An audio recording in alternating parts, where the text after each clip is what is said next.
Hello welcome to Hindi time. ఈరోజు మనం ఈ వీడియోలో 10th క్లాస్ న్యూ సిలబస్లో ఫస్ట్ లెసన్ ఏపీ సిలబస్, ఇది తెలంగాణ కాదు, ఏపీలో సిలబస్ మారింది కదా। సిబిఎస్ఈ సిలబస్లో 10th క్లాస్ న్యూ సిలబస్లో ఫస్ట్ లెసన్ సాఖీ కవి కబీర్ దాస్। లెసన్ పేరేంటి నాన్న? సాఖీ, కవి ఎవరు? కబీర్ దాస్। నేను ఇంతకు ముందు కూడా మీకు 2 వీడియోస్ పంపించాను, ఒకవేళ అది చూడకపోతే తప్పకుండా చూడండి। అందులో మీకు ప్రతి పదానికి తెలుగు మీనింగ్ ఉంది, ఆ వీడియోస్ చూడండి, మీనింగ్స్ నంబర్ ఆఫ్ టైమ్స్ వినండి, ఒక బుక్లో రాసుకోండి, అప్పుడు మీకు చదువుకోవడానికి చాలా ఈజీగా ఉంటుంది। లెసన్ పేరు సాఖీ। సాఖీ అంటే ప్రత్యక్ష జ్ఞాన్, బాగా గుర్తుపెట్టుకోండి, నేను ఫస్ట్ వీడియోలో పంపించాను।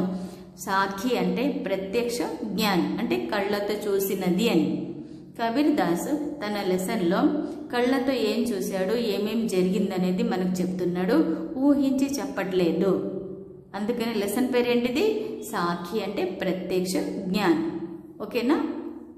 ఇప్పుడు చూద్దాం శబ్దార్థు, మీనింగ్స్ అనేది వెరీ వెరీ ఇంపార్టెంట్ నాన్న। మీనింగ్స్ వస్తే మీకు పోయం అనేది అర్థమవుతుంది, క్వశ్చన్ ఆన్సర్ చాలా ఈజీగా అర్థమవుతే మీకు ఎప్పటికి గుర్తుంటుంది। చూడండి, బిరహ వియోగు వియోగం, బిరహ అంటే విడిపోవడం అని, ఓకేనా? బిరహ వియోగు వియోగం। భువంగం సాపు పాము, భువంగం అంటే ఏంటిది? సాపు పాము। మంత్ర ఉపాయం, మంత్ర ఉపాయం। తన్ శరీరము, తన్ శరీరము।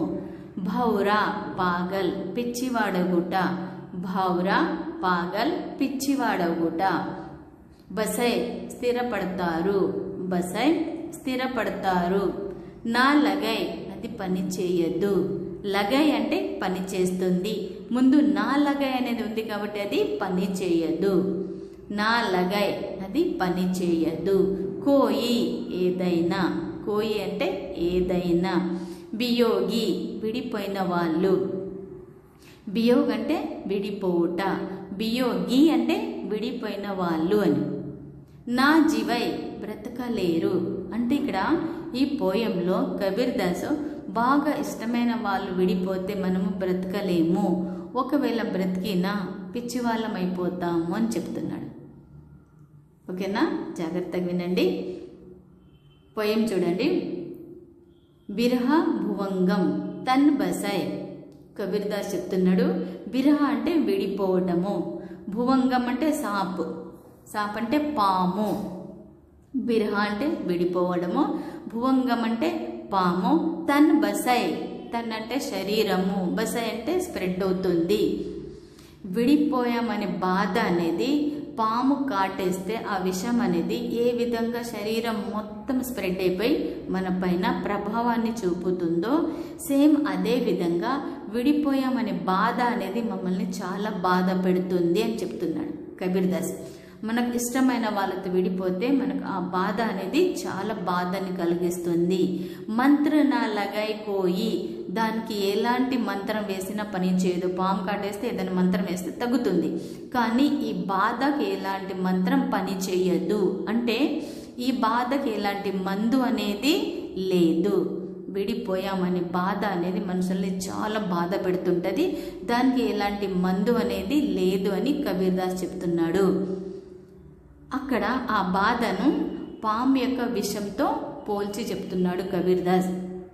పాము కాటేస్తే ఆ విషం అనేది మన శరీరం మొత్తం ఎలా వ్యాపిస్తుందో, సేమ్ అదే విధంగా విడిపోయామని బాధ అనేది మనకు అంత బాధను కలిగిస్తుంది, మన పైన అంత ప్రభావాన్ని చూపిస్తుంది అని చెప్తున్నాడు।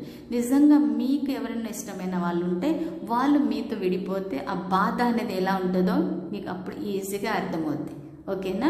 విరభువంగం అంటే విడిపోవడం అనేది, భువంగం అంటే పాము, తన్ బసై పాము కాటేసిన విషం లాంటిది। మంత్రన లగై కోయి, దానికి ఎలాంటి మంత్రం అనేది పని చేయదు, అంటే ఎలాంటి మందు అనేది కూడా పని చేయదు। రామ్ బియోగి నా జీవై, ఇక్కడ రాముడు అంటే ఇక్కడ భక్తి అని, ప్రేమ అని, ఓకేనా? రాముకు బాగా ఇష్టమైన వాళ్ళు, రాము అంటే ఇష్టమైన వాళ్ళు రాముతో విడిపోతే బతకలేరు అని చెప్పేసి కబీర్దాస్ ఎగ్జాంపుల్ ఇస్తున్నాడు ఇక్కడ.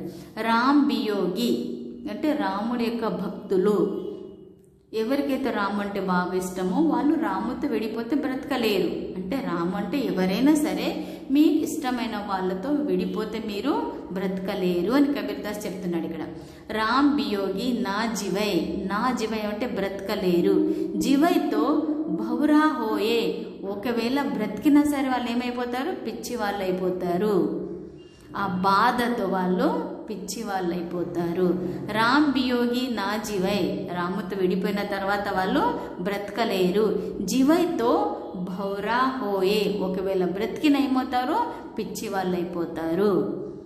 ఈ పోయంలో కబీర్ ఏం చెప్తున్నాడంటే విడిపోయే బాధ అనేది పాము వేసిన కాటేస్తుంది, ఆ విషం లాంటిది, దానికి ఎలాంటి మందు అనేది పని చేయదు.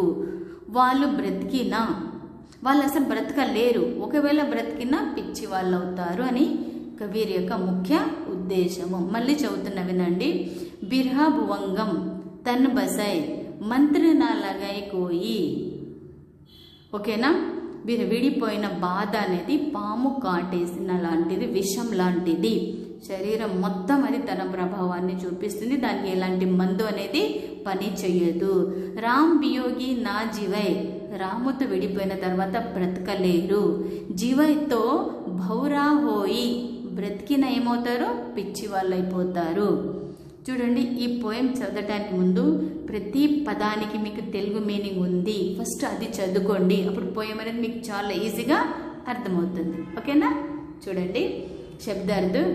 నిందక్, నిందా కర్నే వాళ్ళ అంటే ఎప్పుడు కానీ మమ్మల్ని నిందిస్తుంటారే, నీ హ్యాండ్ రైటింగ్ బాగాలేదు, నీ జుట్టు బాగాలేదు, నువ్వు అలా చేస్తావు ఇలా చేస్తావు అని చెప్తూ ఉన్న వాళ్ళు మనకు ఉండాలి. ఉంటేనే మనము మన లోపాలను సరిదిద్దుకుంటాము అని కబీర్దాస్ చెప్తున్నాడు. నిందక్ అంటే నిందా కర్నే వాళ్ళ అంటే మమ్మల్ని నిందించేవాడు, అపవాది అని. నేడా పాస్, దగ్గర. నేడా అంటే మీనింగ్ ఏంటిది, దగ్గర. దాన్ని హిందీలో పాస్ అంటారు, అంటే నిందించేవాడిని ఇప్పుడు కానీ మన దగ్గరలో పెట్టుకోవాలి అని.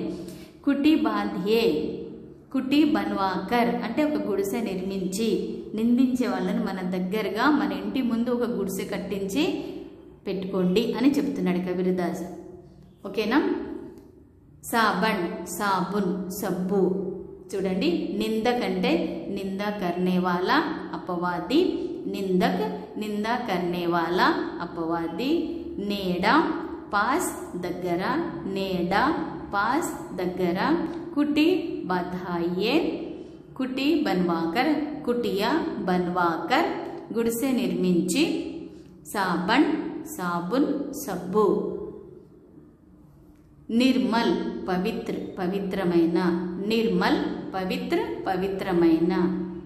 సుభాయి స్వభావ్, సుభాయి అంటే మీనింగ్ ఏంటన్నా స్వభావ్, నేచర్. సుభాయి స్వభావ్, స్వభావము. రఖియే ఉంచుకోండి, రాఖియే ఉంచుకోండి. ఆంగణి వాకిలి, బాగా గుర్తుపెట్టుకోండి, మమ్మల్ని నిందించే వాళ్ళని మన ఇంటి ముందు వాకిట్లో ఒక గుడిసె నిర్మించుకొని వాళ్ళని అక్కడ ఉంచుకోవాలి అని కబీర్దాస్ చెప్తున్నాడు. ఆంగణి అంటే వాకిలి, ఆంగణి వాకిలి. కుటి గుడిసె, బాగా గుర్తుపెట్టుకోండి, కుటి అంటే మీనింగ్ ఏంటి, గుడిసె. పోయం చూడండి. నిందా నేడా రఖియే అంటే నిందించేవాడిని మన దగ్గరలోనే ఉంచుకోండి. ఆంగని కుటి బాంధాయే మన వాకిట్లోని ఒక చిన్న గుడిసె కట్టి ఒక టెంట్ వేసి పెట్టండి. ఎందుకంటే వాళ్ళు మన కళ్ళ ముందు ఉండాలి. మన వాకిట్లో పెట్టుకోమని ఎందుకు చెప్తున్నాడు, ఎప్పుడు మనం బయటికి వెళ్తుంటే వాళ్ళు మమ్మల్ని అంటారే నీ హెయిర్ బాగాలేదు, నీ డ్రెస్ బాగాలేదు, ఇలా చెప్తుంటే నెక్స్ట్ మనం బయటికి వెళ్ళేటప్పుడు అమ్మవాడు నా హెయిర్ బాగాలేదు అంటాడు, హెయిర్ ఎలా ఉంది అని మనం చూసుకుంటాం. డ్రెస్ బాగాలేదని చెప్తాడు, మన డ్రెస్ ఎలా ఉంది అని మనం అంటే ఎప్పటికప్పుడు మనము మనలో ఉన్న లోపాలను, మనలో ఉన్న తప్పులను సరిదిద్దుకుంటాము. కబీర్దాస్ యొక్క ఉద్దేశం ప్రకారము చెప్పే వాళ్ళు మన దగ్గరలో ఉండాలి, అప్పుడే మన లోపాలను మనము సరిదిద్దుకుంటాము అని కబీర్ యొక్క ముఖ్య ఉద్దేశం. ఇక్కడ ఏం చెప్తున్నాడు, నిందక్ నీడ రఖియే నిందించే వాళ్ళని మీ దగ్గరలోనే ఉంచుకోండి. ఆంగణీయ కుటి బాంధియే మీ వాకిట్లో ఒక చిన్న గుడిసె నిర్మించుకొని వాళ్ళని దగ్గరలోనే ఉంచుకోండి. బిన్ సాబన్ పానీ బినా అంటే సబ్బు లేకుండా, సాబన్ అంటే సబ్బు లేకుండా, నీళ్లు లేకుండా. నిర్మల్ కరై నిర్మలం పవిత్రం. మనం ఇప్పుడు స్నానం చేయడానికి మనకు సబ్బు కావాలి, నీళ్లు కావాలి. ఈ రెండూ కూడా లేకుండా మనము నిర్మలం అవ్వము, అంటే మనం శుభ్రం అవ్వము అని. ఓకేనా? ఈ సాబును అంటే ఈ సబ్బు, నీళ్లు ఈ రెండు కూడా మనకి ఏం చేస్తున్నాయి? క్లీన్ చేస్తున్నాయి, మట్టి మురికినన్నిటిని తొలగిస్తున్నాయి. అలాగనే నిందించే వాళ్ళు మన దగ్గర ఉంటే మన తప్పుల్ని మనము సరిదిద్దుకుంటాము.